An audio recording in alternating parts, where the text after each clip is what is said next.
In this video, I will discuss about the taxonomy of learning. This lesson illustrates the interdependence of the basic learning domains. It discusses the parameter of these domains and relates them to the levels of learning and thinking skills. This lesson carries the purpose of enhancing the concepts of assessment item framers and embeds them in the formulation of learning objectives. We have here the life-driven taxonomy of learning, an interface of the domains, levels, and thinking skills. The advent of the philosophical shift in assessment of learning outcomes carries the evolution and restructuring of educational concepts about student development, as it was shown in the figure. This educational model is developed from the Bloom, Dewey, and other known philosophers in education. It elucidates the intertwining of the three learning components. We have the learning domains, order of thinking skills, and level of learning that may result to the development of various subdomains of learning. Bloom, with his contemporaries and successors, advanced the taxonomy of education along the three domains of learning and order of thinking skills. With the integration of the educational philosophy of John Dewey, that the best and meaningful learning is that which is applicable in practical life. This life-driven taxonomy of learning model is conceptualized. The model explains that whatever is the learning domain, there is always the hierarchy of thinking and difference in the level of learning as a whole.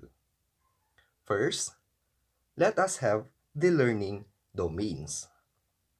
Benjamin Samuel Bloom, on the year 1956, advanced and presumably made the greatest popularity in influencing the formulation of educational objectives in either macro or micro levels and across programs.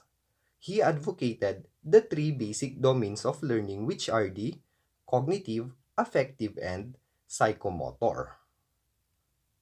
The cognitive domain.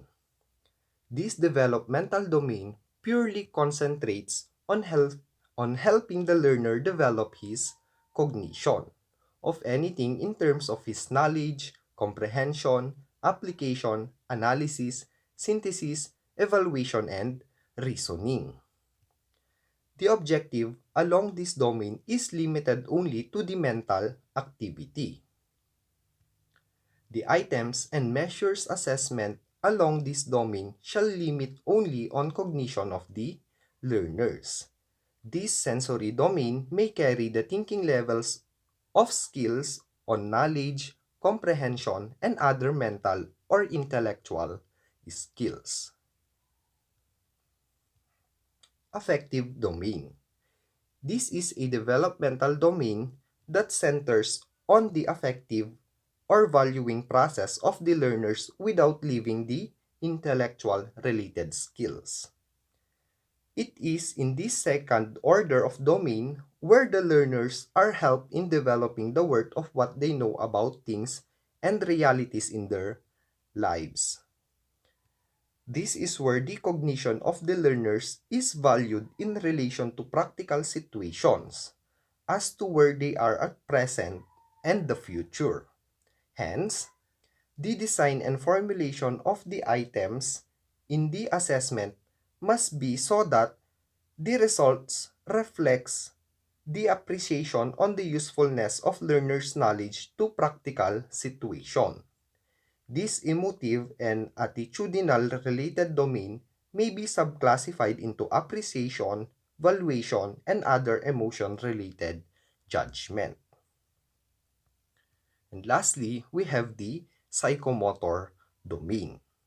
The psychomotor domain resembles behavioral development of the learners.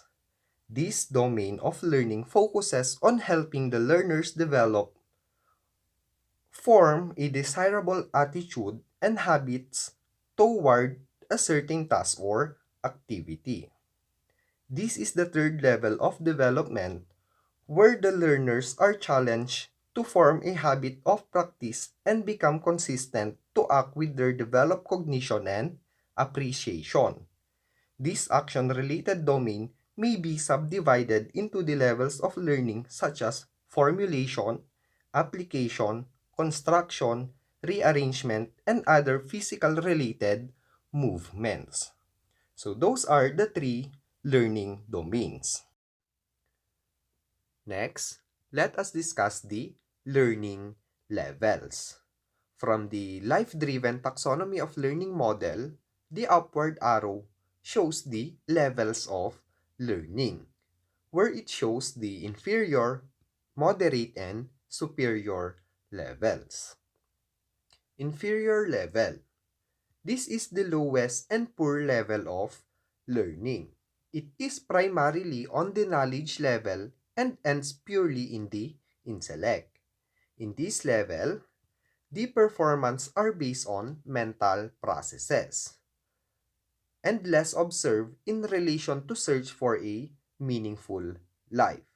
The mental skills are stuck in these levels. As this learning is inferior, it is less remembered and short-lived.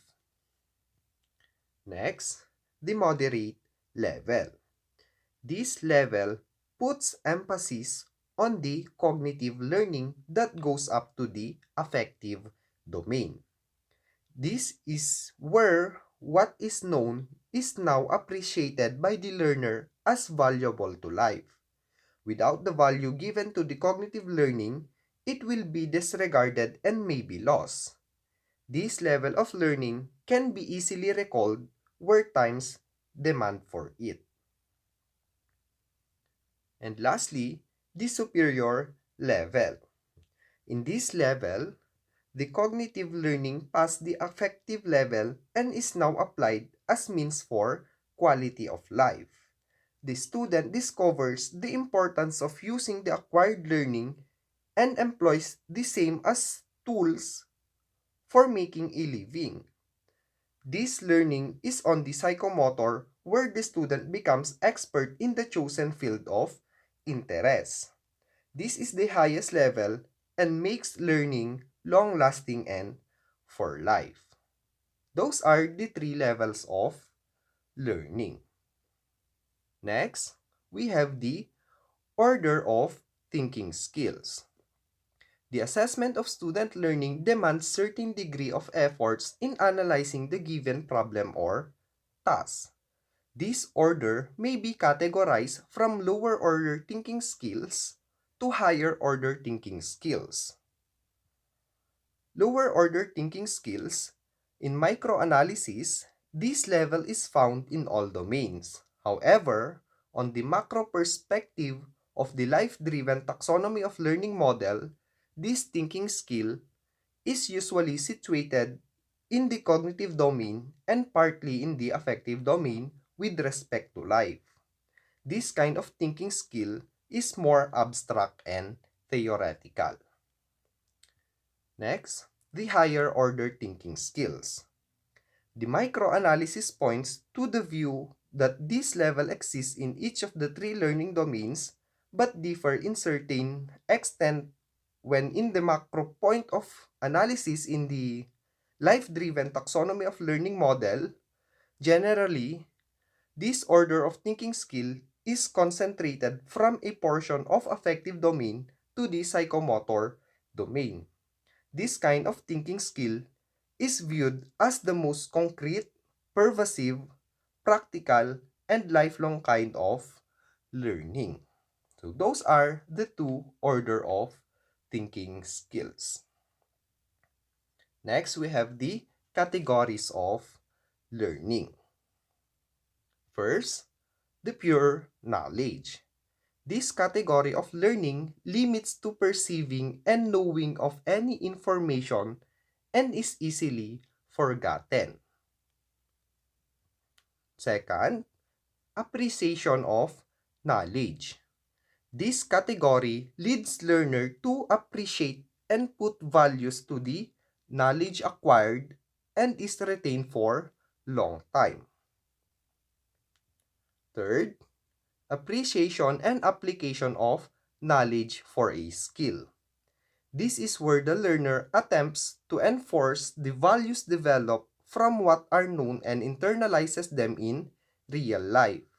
It includes contemplations of what is learned and searching for more knowledge and skills were applicable to a variety of complex situations in life.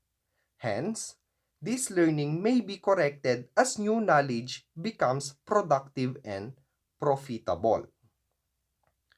Fourth, pure appreciation. This learning is limited to the appreciation on the art of what is perceived without necessarily knowing and applying them.